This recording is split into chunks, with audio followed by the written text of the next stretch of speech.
Hello, it's Tom Donald from the London Contemporary School of Piano.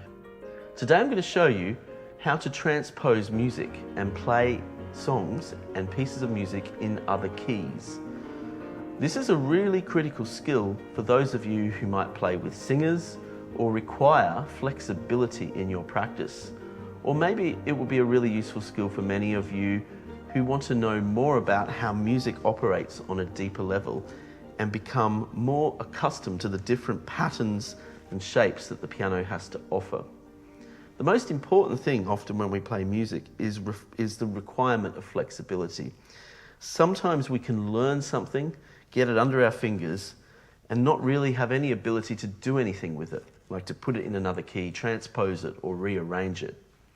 So I want to talk about transposition because it will really help you understand how your scales work and how your chords work, and it gives you some really interesting new challenges with how to learn material and put that material into different places and spaces on the instrument. And whilst that might seem challenging, I think the thing with transposition in music is there's not an instant gratification. You might go to the effort of learning a difficult piece of music, and then you think, well, what's the point of me putting it in another key? And if it's an iconic classical piece, there probably is no point. But if it's a popular song and you're playing a sing-song around the piano, it could be even something as simple and trivial as Happy Birthday, the song might be too high for those singers. It might just be out of key. You might have more female voices or more male voices in the people that you're playing and singing with. And then all of a sudden you have to change the key. Singers have different ranges. Even when you might want to sing along to songs you're playing, you might need to change the key. And that, it might not even be a singing application here. It's that requirement of flexibility that makes a professional musician, that makes a musician with real world skills. Because learning a piece of music on the piano is not a choreography. It's not a choreography where everything goes exactly like that and it never changes. The reality of anything in life is that you have to make changes to them for certain reasons. The singers wanted the song in another key. You're fed up with playing it in that one key. You might want to try it in another way. So that element of flexibility is really important, and transposing music is often overlooked for that reason. So today I want to give you a masterclass on how to transpose music on the piano and just give you some quick pointers so it doesn't look like it's so difficult anymore. And the thing with transposition, you're not actually looking to get an entire piece of music necessarily straight away and put it in another key blindly, just by using your ear or your intuition. There are ways we can do this effectively without having to put in too much time and effort and too much labor for little results. And that's the way I want to approach this today. So the first key to putting something in another key is understanding how we can do this with a short phrase or a really short micro idea. And actually that's probably the first place to start. In fact, if I was just to ask you to play a bunch of major chords randomly across the piano,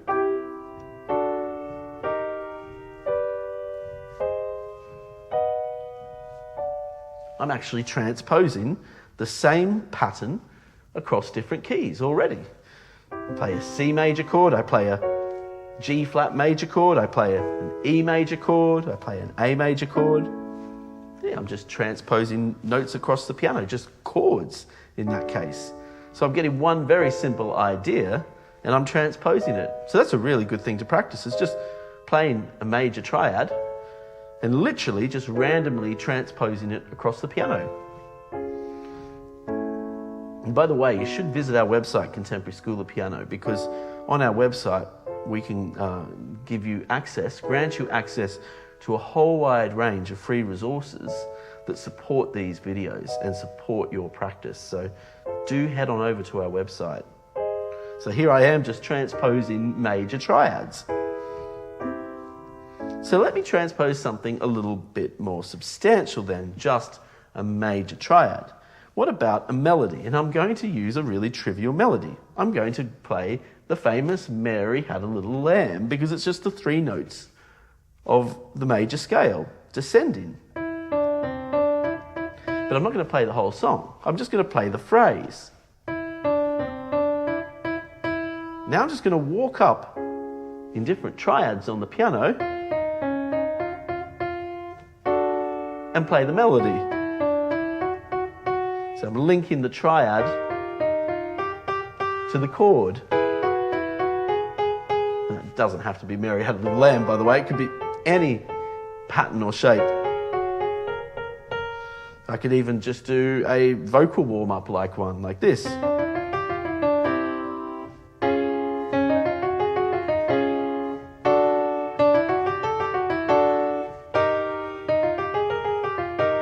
It could be the start of a melody.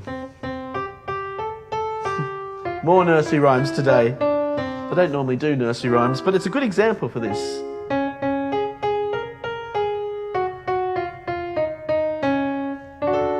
And on that particular melody, I'm going to the first, the fifth of the scale, then the sixth of the scale, then I'm just walking down the scale.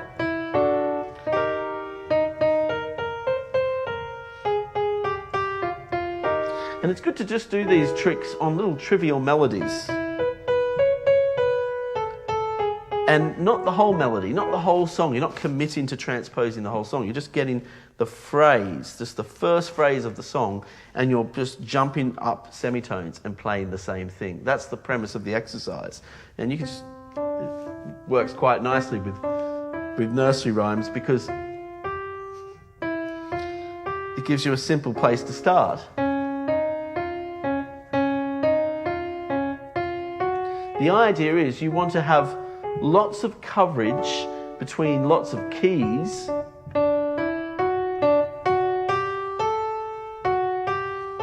Lots of coverage between lots of different keys on the piano without playing lots of material. So that's the idea, you're just getting simple little melodies. And you can just find whatever song you want, really. Just find the first phrase and transpose it across the different semitones. So really, essentially, all you're doing is actually this. It's that ability to walk up in semitones, half tones, and identify the first triad of each of those associated keys. Like this. This is a really critical and useful foundation to transposing. And it can be practiced all in one swoop. See, I'm practicing all 12 keys in one swoop.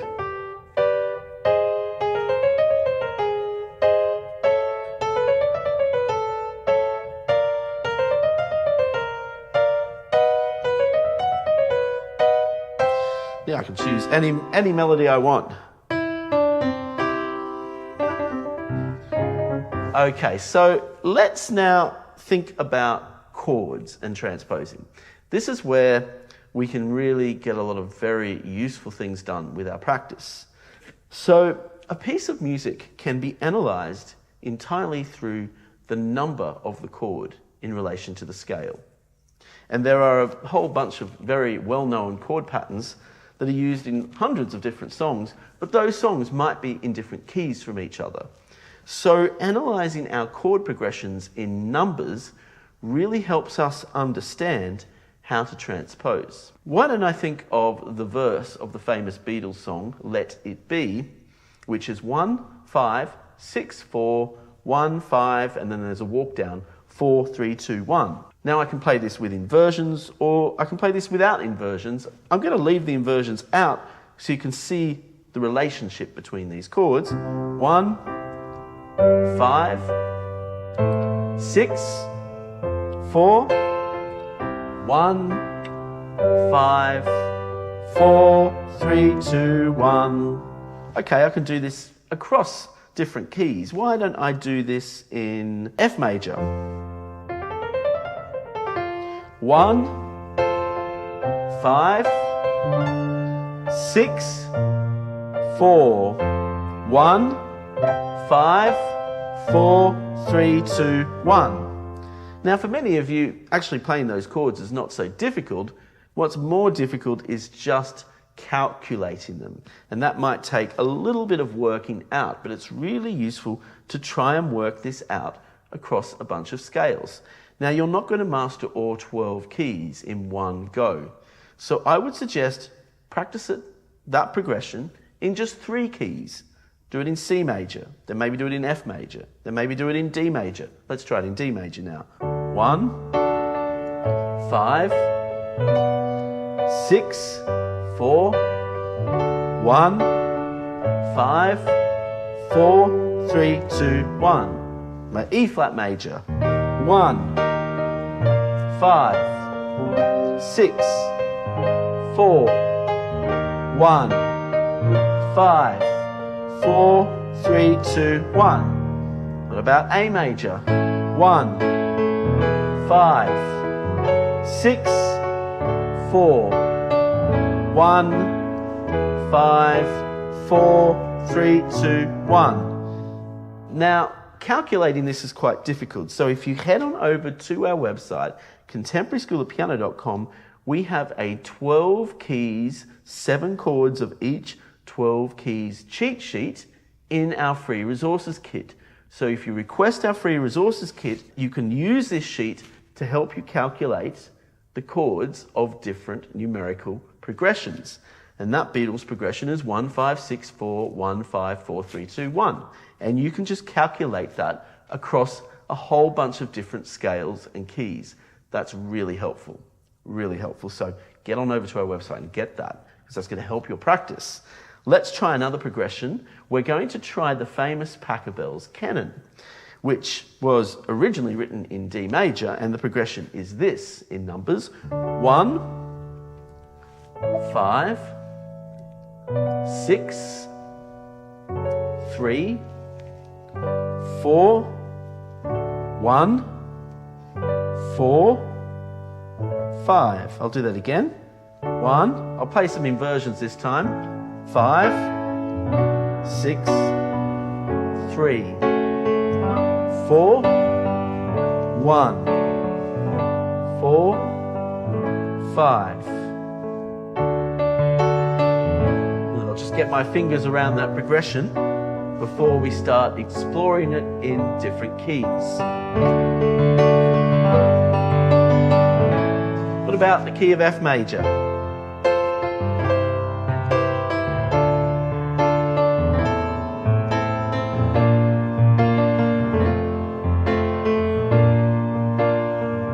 Back to the key of D major.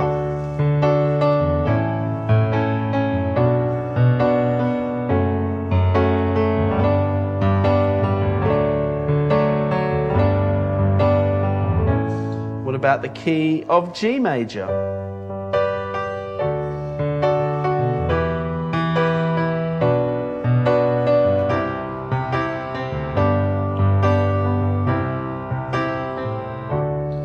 Key of E flat major.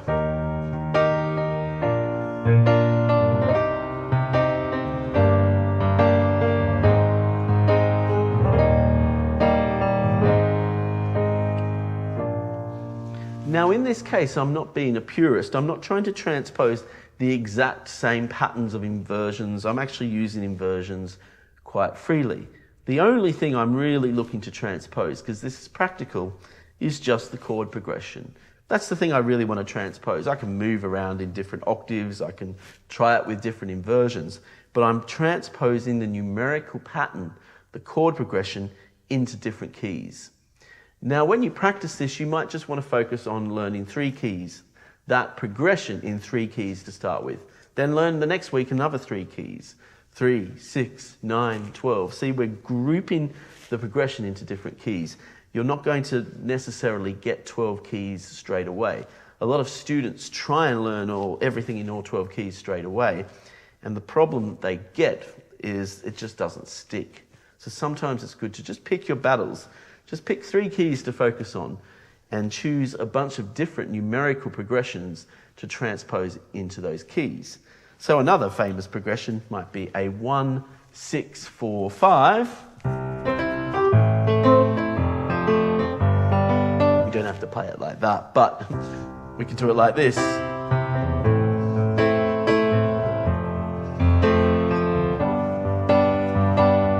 Okay, what about in the key of F major?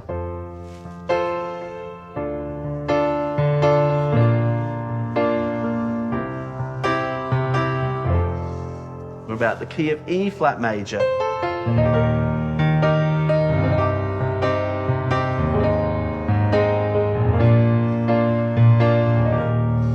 And remember, head on over to our website, contemporaryschoolofpiano.com, because these progressions have been annotated for you on our free resources kit, as well as the numeric progressions and the cheat sheet, the little cheat resource, which is very useful, where all of the chords in every key have been listed. So that's a really useful resource for you. It doesn't cost you a penny, and it will help support your practice in transposing music. So finally, to finish off with, we're going to go into a slightly more tricky concept with transposing music, and it's when the composer decides to do something a little more adventurous. They decide to borrow chords from other keys within the key that the song is in, this is often known as secondary dominant chords or mixture chords. Now the problem with that, now if I'm in a key like C major and the composer's doing things like this, adding F minor chords within the scope of C major, my numerical system might have some problems now, particularly if we've got chord progressions like this. And a lot of songs do have chord progressions like this. So how do we calculate it? Well, we can look at it in a more simple way rather than using secondary dominant theory, which is going to be too slow when it comes to something like transposing music, where we want to be able to calculate quickly. So a good way we can see what a composer's doing with a chord is just calculate whether that numerical chord has been played as a major or a minor chord. So if I play a progression like this, 1, 4, 4 minor, 1. So that 4 minor is outside the scale of C major. The composer has, in this case me, though I'm not the only one who uses this progression, it's a lovely progression, has ventured outside C major for this chord. It decorates the music. So I could analyse my chords as 1 major, 4 major, 4 minor, 1 major, and then transpose that into another key like D major, 1 major, 4 major, 4 minor, 1 major. Right, so I could do that in any key now. What about the key of B flat major? 1 major, 4 major, 4 minor, 1 major. What about other progressions that use these types of adjustments? Well, we've got one that I really like is 1 major, 5 minor, because minor is often, 5 is often major, but in this case we're making it minor. 1 major, 5 minor, 4 major, 1 major.